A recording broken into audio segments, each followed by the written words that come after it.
ಅದೇ ಇದೇ ತರ ನಮ್ಗೆ ಅನುಕೂಲ ಮಾಡಿ ಅವ್ರಿಗೆ ನಮ್ಗೆ ಹೆಚ್ಚಿನ ಸೌಲಭ್ಯ ಕಲ್ಸಿಕೊಡ್ಬೇಕಾಗಿ ವಿನಂತಿಸ್ತಾ ಇದ್ದೇವೆ. ಈ ದಿನ ಈ ದಿನ ತಮ್ಮ ಒಂದು ಔಷಧಿಗಳ ಎಲ್ಲ ವ್ಯಾಪಾರಸ್ಥರು ಒಂದು ಮೂಲ ಉದ್ದೇಶ ಆನ್ಲೈನ್ ಸರಬರಾಜು ಮೆಡಿಸಿನ್ಸ್ ವಿರುದ್ಧ ಆಗುತ್ತೆ.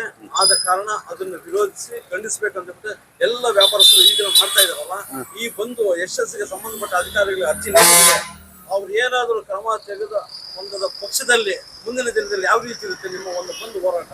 ಎಲ್ಲಾ ಮೆಡಿಕಲ್ಸ್ ಮತ್ತೆ ಮುಂದೆ ರೂಪರೇಷ್ಮೆ ತಯಾರು ಮಾಡಿಕೊಂಡು ಮತ್ತೆ ಮುಂದುವರಿಸ್ತೀವಿ ಎಲ್ಲಾನು. ಯಾವುದೇ ಕಾರಣಕ್ಕೂ ಅಧಿಕಾರಿಗಳು ಆನ್ಲೈನ್ ಇದು ಕ್ರಮ ತಗೊಂಡ ಪಕ್ಷದಲ್ಲಿ ನಿಮ್ಮ ಒಂದು ಬಂದು ಮುಂದುವರಿಸ್ತೀರಿ?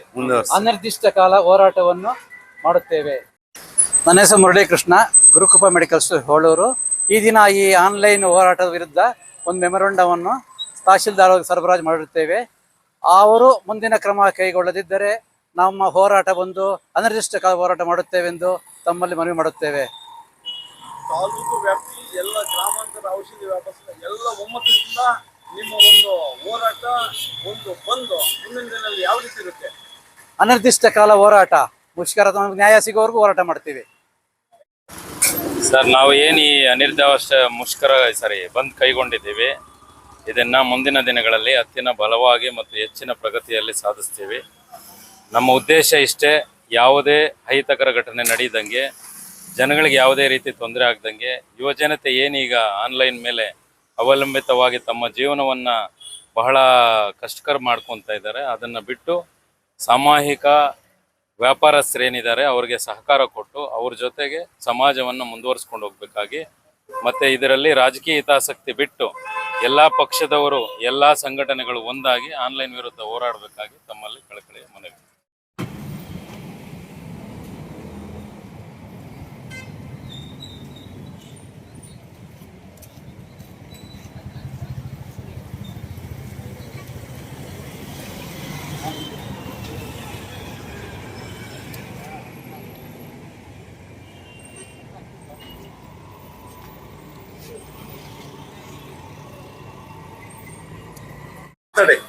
Srinivaspur taluk medical stores association chemist and druggist association ವತಿಯಿಂದ ನಾವು ಇದನ್ನ ಬಂದು ಆಚರಿಸ್ತಾ ಇದ್ದೇವೆ.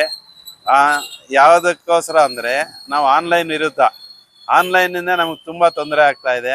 ಅವರು ಕಳಪೆ ಔಷಧಿ ಮತ್ತು ಅದು ಇದು ಸರಬರಾಜು ಏನಂದರೆ ಅದು, ಮತ್ತು ನಮಗೆ ಜೀವನ ಮಾಡೋದಕ್ಕೋಸ್ಕರ ತುಂಬ ಕಷ್ಟ ಇದೆ. ಆದ್ದರಿಂದ ಈ ಆನ್ಲೈನನ್ನು ರದ್ದುಪಡಿಸಿ ನಮಗೆ ಜೀವನೋಪಾಯ ಕಲಿಸಿ ಮತ್ತು ಯುವಜನತೆಗೆ ಒಳ್ಳೆಯದಾಗಲಿ ಅಂತ ಹೇಳಿ ನಮ್ಮ ಈ ಕೆಮಿಸ್ಟ್ರಿ ಡ್ರಗ್ಗಿಸ್ಟ್ ಅಸೋಸಿಯೇಷನಿಂದ ನಾವು ಮೆಮೊರಾಂಡಮ್ ತಹಶೀಲ್ದಾರ್ ಸಾಹೇಬರು ಕೊಟ್ಟಿದ್ದೀವಿ. ಅವರು ಅದನ್ನು ಕರ್ನಾಟಕ ಸರ್ಕಾರ ಮತ್ತು ಕೇಂದ್ರ ಸರ್ಕಾರಕ್ಕೆ ಕಳಿಸ್ಬೇಕಂತ